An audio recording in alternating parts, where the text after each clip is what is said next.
بە بۆنەی مانگی مەولود و یادی لەدایکبوونی پێغەمبەری خوا صلی الله علیه وسلم لە شاری کەرکووک یەکەمین فیستیڤاڵ بە ناوی فیستیڤاڵی چرا بۆ پشتیوانی لە پێغەمبەری خوا ساز کرا.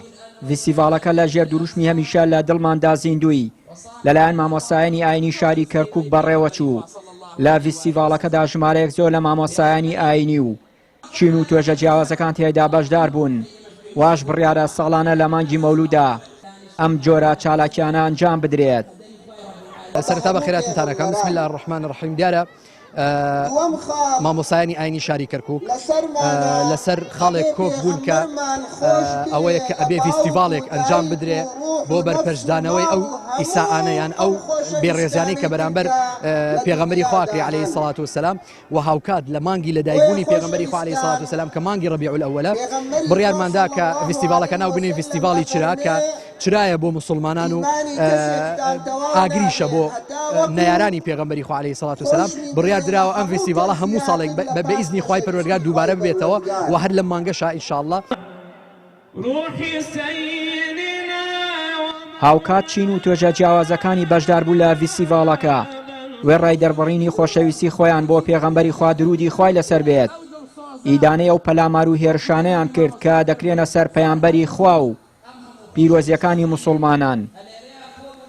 بەڵێ ئێمە ئەمڕۆ لێرە هاتوین بۆ ئەم فستیڤاڵە بۆ دەربڕینی پشتیوانی لە پێغەمبەرمان صلی الله علیه وسلم تاکو ئەو کەسانی کە قسە بە نازدارمانەکەن و جنەی پێن و کاریکاتێری بۆ دروستەکەن بزانن کەسانێک هەیە کە پشتیوانی لە پێغەمبەرمانەکە و ئەم پێغەمبەرمان بێ کەس و کار نییە. ئێمە هەمومان پشتیوانی پێغەمبەرمانەکەین صلی الله علیه وسلم سەر ڕێبازەکەی ئەو بەردەوام ببین. هاتوومە دەربارەی خۆمە بڕم کە ئەوانەی سوگادی پێغەمبەرن صلی الله علیه وسلم ڕوحم بە فیدای بی بۆەوە هاتوینە ئێمە ڕوحمان جانمان هەمومان قوربانی پێغەمبەرن صلی الله علیه وسلم ڕوحم و داک و باب و هەموو کەسمان بە قوربانی پێغەمبەر دەبین. هاتوینە کەس زارەکی خەڵەتی ئەوان نەکات لەبۆ پێغەمبەر صلی الله علیه وسلم. سەرکۆنە و ئیهانەی ئەوانە ئەکەین کە قسەوە محەممەد دەکەن صلی الله علیه وسلم. ئەوەی باشە بۆ محەممەد بکرێ هێشتانەکەمە.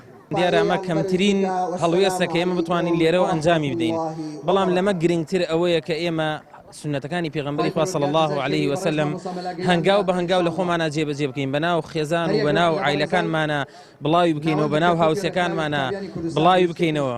ئێمە لەمە زیاتر گرنگتر ئەوەیە کە شوێنکەوتنی خۆمان و بەیعەتی خۆمان بۆ پێغەمبەری خوا صلی الله علیه وسلم بە عەمەلی جێبەجێ بکەین.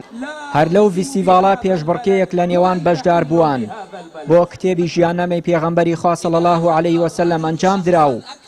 خەڵات درا بۆ کەسانەی لە تیر و پشک ناویان دەرچووە. ئەمەش لە پێناو زیاتر ئاشنابوونی مسلمانان بە ژیاننامەی پێغەمبەری خوا درودی خوای لەسەر بێت. چیانوری کەناڵی ئاسمانی پەیام کەرکووک.